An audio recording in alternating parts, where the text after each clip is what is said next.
Welcome to the Spirituality What? Podcast, where we explore the mysteries, joys, and challenges of being spiritual beings navigating our unpredictable human experience we call life here on planet Earth. I'm your friendly guide, Rebecca, ready to jump into our adventure of the day.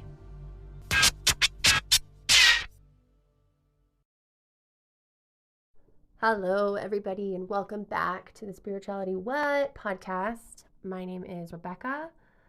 Let's get this day started. It's Wednesday. It's time for a new episode of this podcast. I did just want to mention one thing today. If you have an opportunity to tell one person this week, one new person that you haven't talked to yet about this podcast, I would really appreciate it. I'm looking to see if we can get this podcast to grow, to see if this is something that I am going to continue doing. My original goal was to just do this for 2024, but if it's successful enough, I might continue to do it into 2025. So today we are going to talk to Iris Angellys. She's an author, artist, mentor, healer, workshop facilitator, chiropractor, and applied kinesiologist in Australia. Your Body is the Portal to Your Soul is a book that she wrote, and it's based on a combination of her own lived experiences and insights that she's gained from seeing over 25,000 patients after nearly 30 years of chiropractic and kinesiology practice. She has a deep passion to empower people to thrive in their lives and bodies so that they can offer the world the gift of their unique soul frequency. She lives with her husband and her beautiful cat in the North Coast of Australia, and today Iris and I are going to talk about spiritual bodies. So I was really excited to get to know Iris a little bit. And actually, I met Iris through that podcastguest.com website that I mentioned the last couple of weeks. And it was really fun making up and kind of inventing and talking through this episode. It really felt like this episode was the embodiment of the podcast in itself. And so Iris and I get into a little bit of the details about what is kinesiology and embodiment. We get to talk a lot about more of that word. What about our bodies as energy fields? You know, the role of intention in embodiment. How do we get out of our minds and back into our bodies, but also how do we get out of our bodies and into our minds in the first place? And kind of where does that start in our childhood? And how does that result in disconnection from our bodies? And how can we know that we're disconnected from our bodies and what's happening there? We also talk about the inherent worth that we have as beings, the feedback loops that our bodies have with us, kind of letting us know what's going on, the work hard, play hard mentality, and kind of the teachings in our culture that we are worthy through what we do and kind of doing rather than just being. So this is a really intense and awesome episode. Iris and I talk a lot of cool stuff, and we're just going to jump right into it now. Hello, everybody, and welcome back to the Spirituality What? Podcast. I'm Rebecca. I'm your host. We're here today with my new friend, Iris. Iris, if you would like to introduce yourself. Hello, Rebecca. It's so lovely to be here with you today. So my name is Iris Angellys. I am an author of 2 books. One is called Passion to Thrive, Reclaim Your Life's Potential, Purpose, Passion, and Power, which is a women's empowerment book. And my second book is called Your Body is the Portal to Your Soul. Your body has the answers. Make it your best friend for life, which is an everyone empowerment book. And I've also created a course that goes with that book, and regularly run workshops that can be attended by Zoom. And I've also been a chiropractor for nearly 30 years and an applied kinesiologist for close on 20. Awesome. Before we get into the first question of the hour, I don't know, I think most people know what a chiropractor is. Can you explain really quickly what an applied kinesiologist does? Yeah. Sure. So it was a chiropractor who first found applied kinesiology. So part of being a chiropractor is testing muscles for strength, and he found this one muscle that just wasn't responding as you'd expect it to. And instead of dismissing it, he went, I wonder why that is. And then he went about finding what it was that would get that muscle working properly again. So people who do applied kinesiology are primary healthcare practitioners. There's a separate offshoot of applied kinesiology called just kinesiology, and that's people who aren't primary healthcare physicians. And basically what we do is we use a muscle test. So if we get a weak response, it gives us an insight into what's going on for that body. And then we have an insight to when that problem has been corrected, basically. So, and if the person comes in next time and that muscle's weak again, it means that there's something else that's causing that dysfunction in the body. So it's basically a diagnostic tool, and it just opens up and expands the scope of what you can do for a person, like exponentially. Quick example, I remember being a chiropractor, and I would have been about 6 or 7 years in practice at that point. And I saw this lady who had a scar on her throat because she'd had a thyroid taken out. And I just knew that that scar was a problem, but I didn't know how to fix it. And that's now a 2-minute procedure, and scars are super important. So, like all these things at once upon a time would just limit how much I could help a person. Those boundaries get expanded and expanded and expanded. Yeah. So that's a really cool modality. Okay. And that's also where a lot of the insights have come from for me to write the second book. Nice. Okay. Very cool. Cool. All right. We'll get more into that for sure. I have a couple of follow-up questions. But before we jump into the topic of today, which is spiritual bodies, this is like the podcast that is the podcast. This is the episode that is kind of the embodiment of the podcast, if you will, and we'll talk about that word in a little bit as well. But this is the question that we ask all the interviewees to start the podcast. So first question, here we go. What does spirituality mean to you? To me, spirituality is how do you conduct yourself in your life? So when you are out and about living your life, are you embodying the frequencies of the energies of kindness, compassion, love, gratitude, appreciation, care? Is that what you're rippling out basically from your body and into the community and the other people that you encounter, or beings in general, like not just humans, but animals and plants and the earth herself? Because my observation is that you can do, the same thing, but the intention behind that one thing can be really different, and it's going to have a really different effect in the world depending on whether you are coming from one place or the other. So for me, spirituality is very much an applied way of being in the world. My observation is that, a lot of people, go to church once a week for an hour. Controversy alert here. but then the rest of the time, maybe not a lot, but I've noticed people do go to church and profess one thing, and then the rest of the hours of the day of the week, they are being self-serving and uncaring and not compassionate. And to me, that's incongruent. Like if you want to live a spiritual life, it's about how do you show up when things get tricky. What choices do you make when things get tricky? Yeah, it's not just talking the talk, right? It's walking the walk, doing the work. Yeah, exactly. Yeah, exactly. Yeah. Cool. Awesome. All right. So let's start really quickly with embodiment. Now, we both use that word. I obviously use that word on purpose because I knew we were going to talk about it today. But so we're talking about spiritual bodies, right? And this podcast is about spiritual beings, the being that is spiritual of us, which is maybe more or different than our bodies and the physical human forms that we operate in. So what does embodiment actually mean to you? So if you start with everything is energy, right? Things that are matter are made up from atoms, which in turn are made up mostly out of space and tiny little packets of energy. So matter is really just energy that slow down a long, long, long way. And you remember the analogy in the book, which is, you've got a glass of water and you put it in the freezer and then you get a layer of ice on top. Yes. And that's the slowest version of water. So in the same way, if we've got our beingness, then the body is kind of the densest part of our energy field. Yeah. So if you think of your body as an energy field, then embodiment means that you've got another energy, a frequency that can live in there.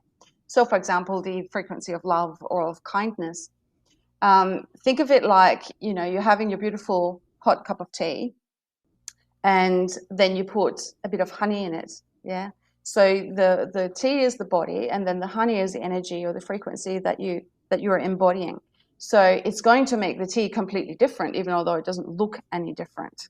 So it's like you can have these energy grids that are just overlapping or interlocking. So it's literally embodiment is what is the frequency with which you allow your molecules to vibrate. Does that make sense? Is that a bit abstract? Yeah. So is it, yeah, no, it does. And I was just thinking like, so it's the intention kind of. Yes, intention is part of it, but the intention is kind of the starting point. Yeah. Okay. If you say, okay, or I'm just thinking back to early 2020 when I started a practice of peace. So every time I would do a yoga practice, my word for the time would be peace. So that was the intention I was setting. Okay. And then I noticed after a year or two of doing this, that peace was literally the frequency that would be present for me, regardless of whether I set the intention or not. So it's like the intention is the beginning point, and the embodiment is when it's actually landed, if that makes sense. Yeah. Like, in order to embody something, you've got to actually, I don't want to say affirm, but you've got to tune into that energy regularly so that the body knows how to carry that energy. In medicine, there's a little maxim that says, nerves that fire together wire together. Basically, things that you do a lot of, you get better at. So embodiment is the same thing. If you focus on a particular something, then because you keep focusing on it, you will get better at actually feeling it or embodying it as you go. How do we embody things then? Is it really just thinking, using our brain to think, peace, I'm in peace, everything is peaceful? Like, what does that actually look like? It's very much, for me, it's a feeling proposition. So if you look at the field of the heart, it's much bigger than the field of the brain, and it has, they call it a little brain of its own. It's all sensory. So basically, you've got these feelings or these perceptions that happen in the heart that get fed back into the brain. So thinking yourself through life is actually a symptom of embodiment. I think you've got that as one of your questions coming up. So in order to embody anything, you've got to actually get out of your mind and into your body. That is the challenge of our times. We've been taught, think positive or whatever. And it's like, well, we need to actually drop our awareness back into our bodies. We need and to specifically feel positive, not just we think need to feel positive, positive. right? That's what you're That's saying. right. Okay. Yeah, exactly. Okay. Yeah. Okay. Or anything else, like the reason why we stop feeling things in the first place is because I think most of us get taught that there are certain emotions or certain behaviors that are completely unacceptable. And what that means is then when that emotion comes up, then we go, oh no, I can't do that. So we just own that part of ourselves. And the more bits of ourselves that we just own, the more those energies, I think of them like a dark cloud, sit in our bodies. And because it's so uncomfortable for us to hold that in our awareness, it's like we try to escape more and more, and then we end up in our mind, in our thoughts, for example. Interestingly, some people can use emotions in the same way. Drama merchants, yeah. It's almost like they don't know they're alive unless they have a really strong drama going on at the time. They're actually deflecting from what's really uncomfortable by having that drama as well. So just because you've got a lot of emotion doesn't necessarily mean that you're actually sitting with the discomfort. Yeah. True. So Yeah. What are the ways that we're resisting or deflecting away from what we feel is uncomfortable? That's the crux. Like if you have an uncomfortable emotion coming up, you don't need to enact a big behavior to go with it. Again, that can, like little kids do. Little kids need to do a temper tantrum and get all that out. But that's because I haven't yet got the emotional equipment to actually go, oh, okay, I'm feeling really, really angry right now. And I can feel it in my body, and then go, okay, well, here's the anger. And I'll just allow it to be there, and then because you're allowing it to be there, it's like anything else. If you allow it to be there, it can go and dissipate. Yeah. Mm-hmm. But if we resist sitting with that, then that's going to get stuck somewhere in our energy or in our body.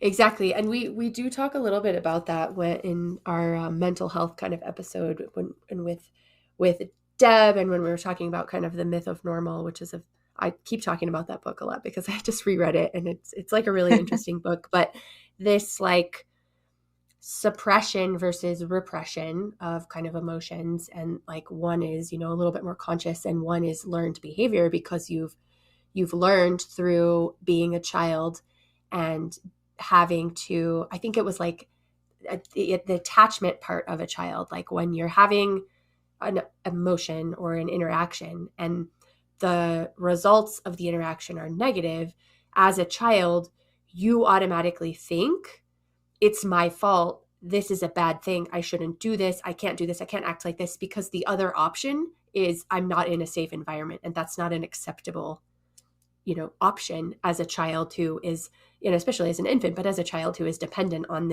these adults and this environment to sort of survive and thrive, or at least survive. So there's this story that we just tell that we don't even know. We know that children do it, but as a child, you don't know that you're doing this, but you just tell yourself this story. I think anger is a really good example. You know, temper tantrums. I can't have a temper tantrum. You learn I can't be angry. I can't show anger. I can't have anger, you know, and then it becomes this like suppressed or repressed, depending on this sort of the situation, this emotion. And so I think what you're saying then is, not only does that cause issues in your energy field, in your energy body, in your actual body, like with myth of normal, we learn can like lead to actual physical problems later in your life. But what it also makes you do is get away from your heart center and more into your brain. And so you think a lot of things, but you are then disconnected from what's actually happening in your physical body. Yep, absolutely. Yeah.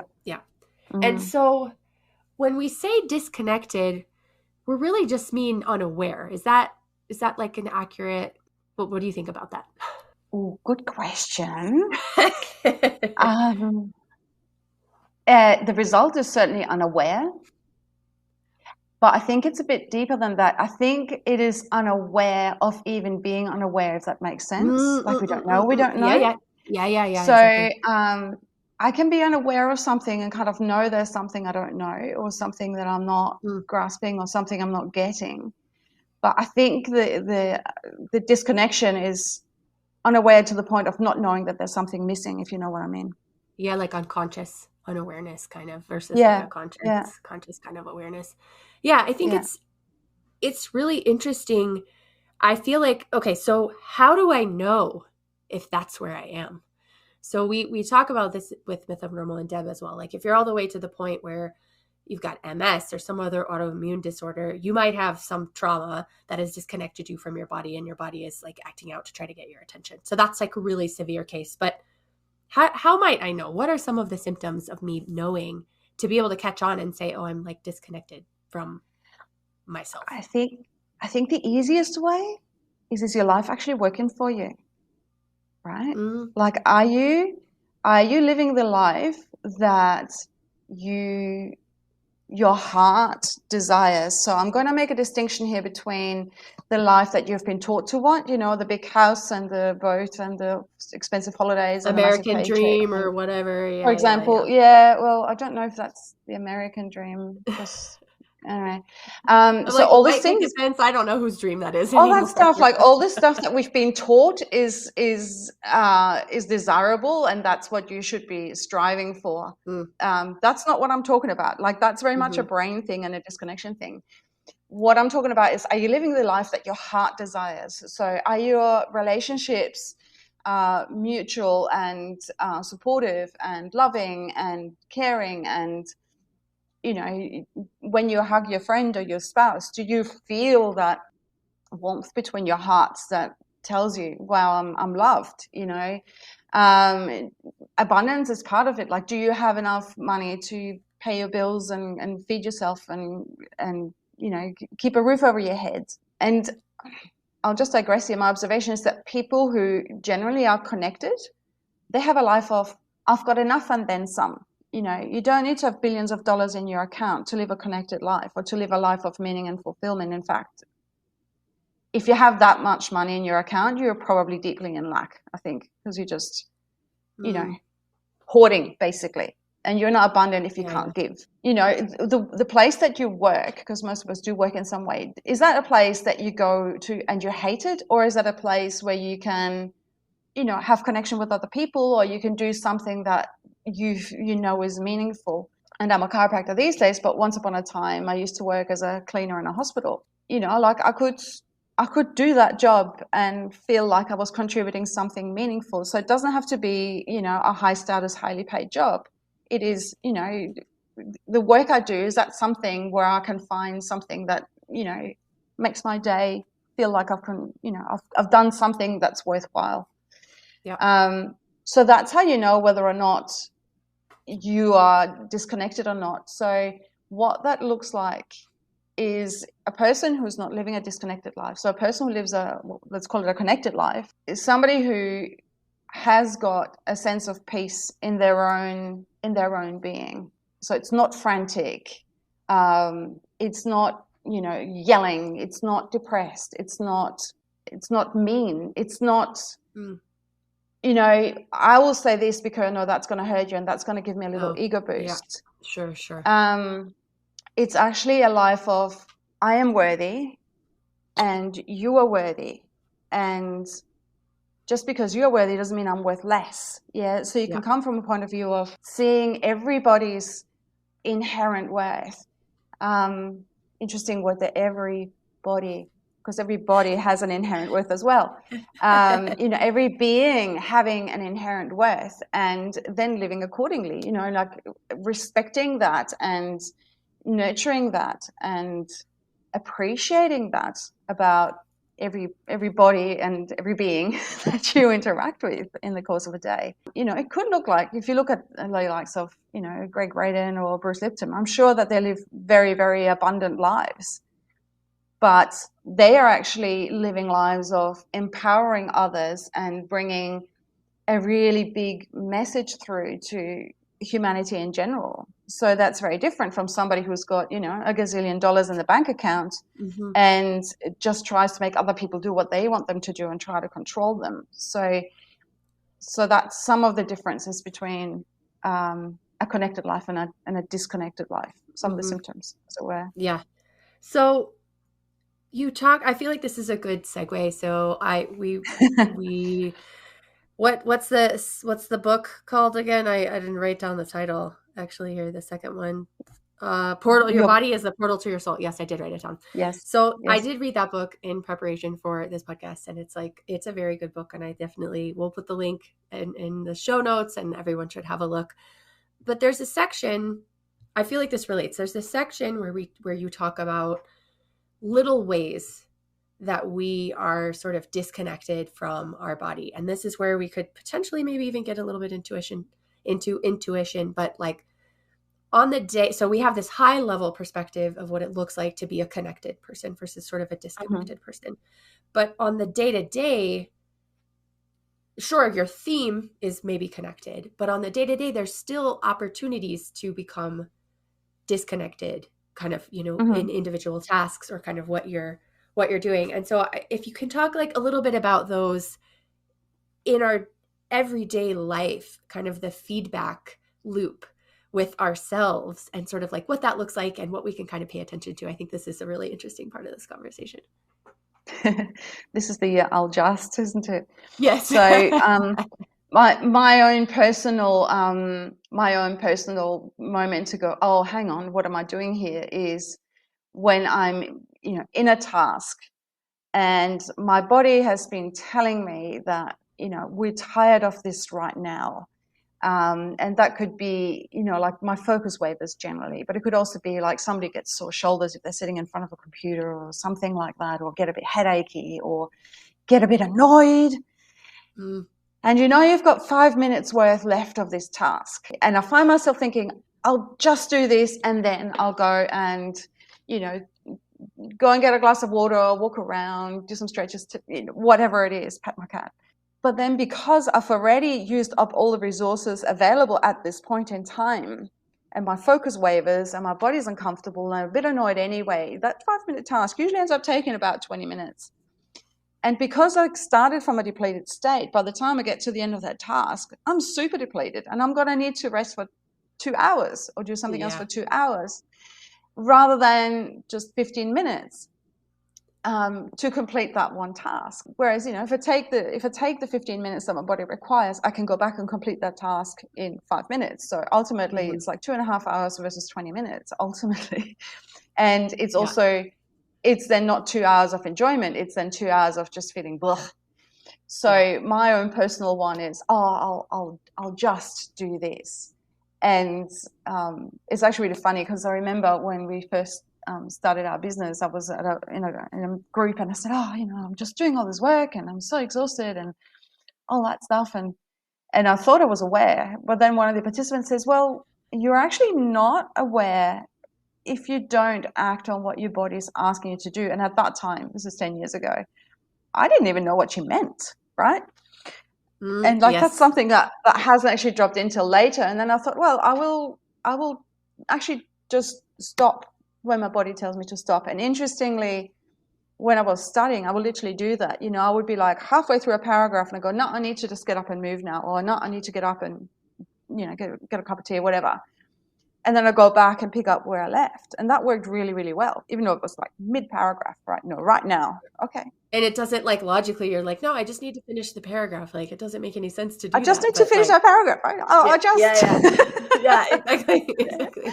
Exactly. So it's like I had the hardware, I had the technology, I knew how to do that. But again, this is then back to self-worth and being present for oneself and one's own life again, like you were saying to start with. It's like, oh no, I'll just finish this because then I can go and have fun. It's like, so more recently, I think, well, why don't we make joy the actual fuel for our lives, right? Like if we start with something in our lives, in our day, that makes us feel joyful in our bodies, and whatever that might be for you, I don't know. It could be like a really beautiful breakfast, or it could be going for a walk on the beach, or it could be doing a bit of yoga, or it could be lying in, if that's your thing, and reading a book or whatever. You know, like if we start with something that really nurtures us and feeds us and makes us feel abundant, if we then step into our lives, we can give from an overflowing cup.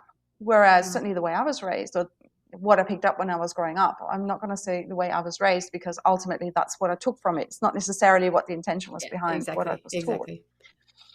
So what I took away from was, you know, okay, you do your work first and then you go play, right? Do your homework and then you go play. I'm nodding. Yes. Work hard, then you play hard. That's the order that you do it in. That is what I took away from my growing up as well.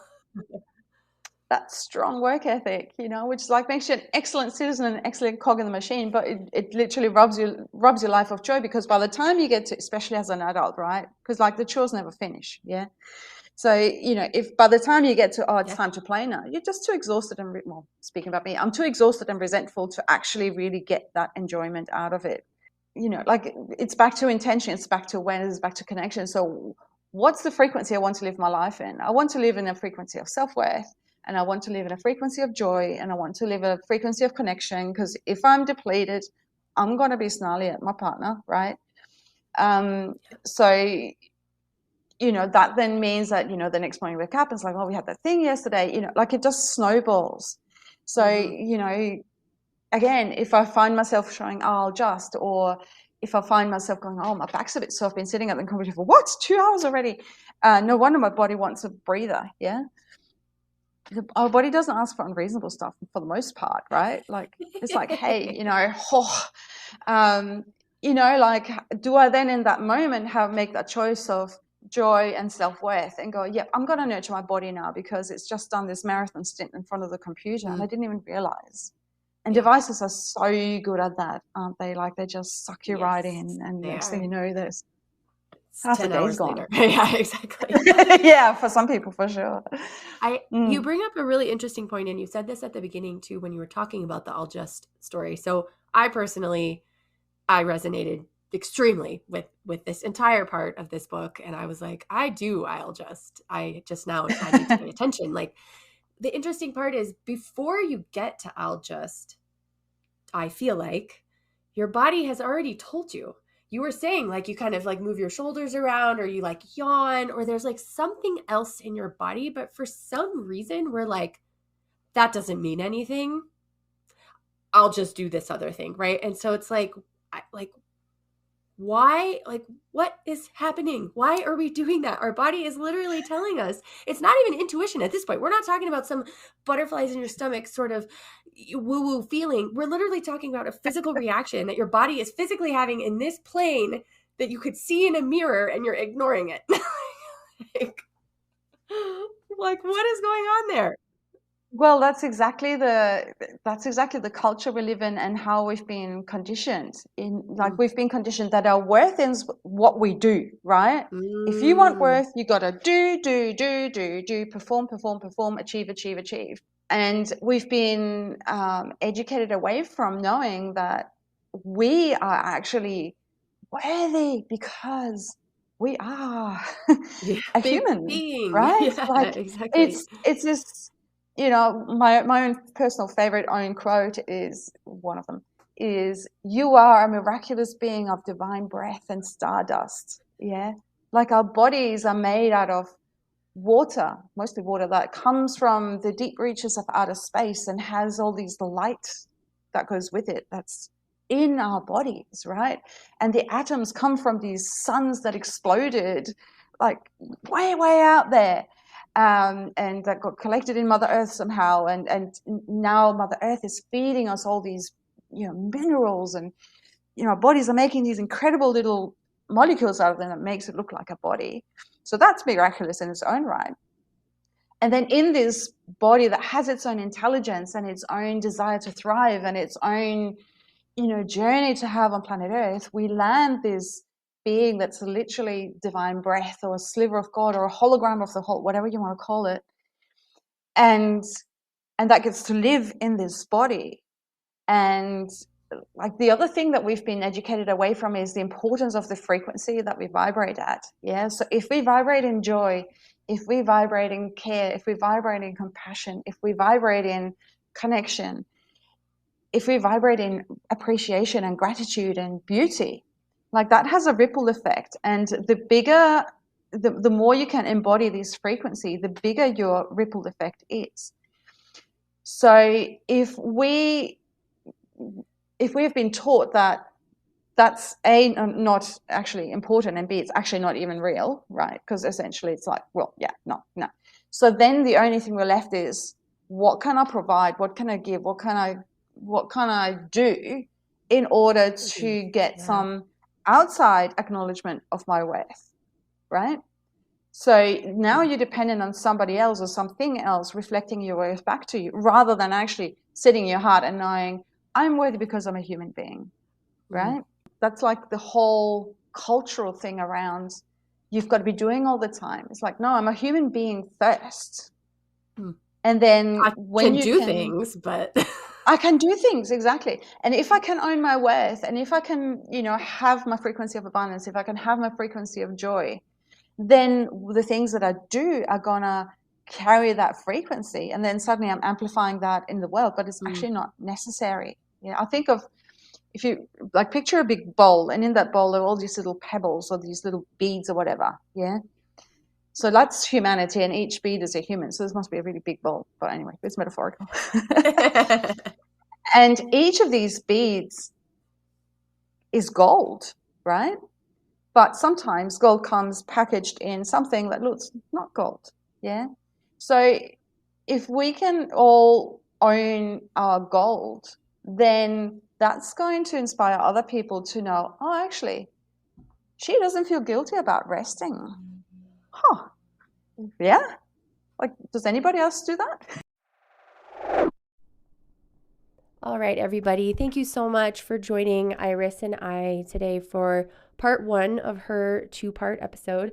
I hope you love listening to her wonderful accent as much as I do. It's been such an interesting experience to have 3 Danish people already make up interviewees on this podcast site. Denmark, as I've mentioned before, has a special place in my heart, and I keep finding more Danes around the world that make little special places in my heart too. So anyway, we will be back next week with the part 2 of her episode, and we will see you then. Thank you for joining me on today's Spirituality What? Adventure. Subscribe, rate, review, and share this podcast. Visit us on Instagram at spirituality.what to interact, tell us what spirituality means to you, and even provide some of your own personal musings. Human on, you phenomenal spiritual beings.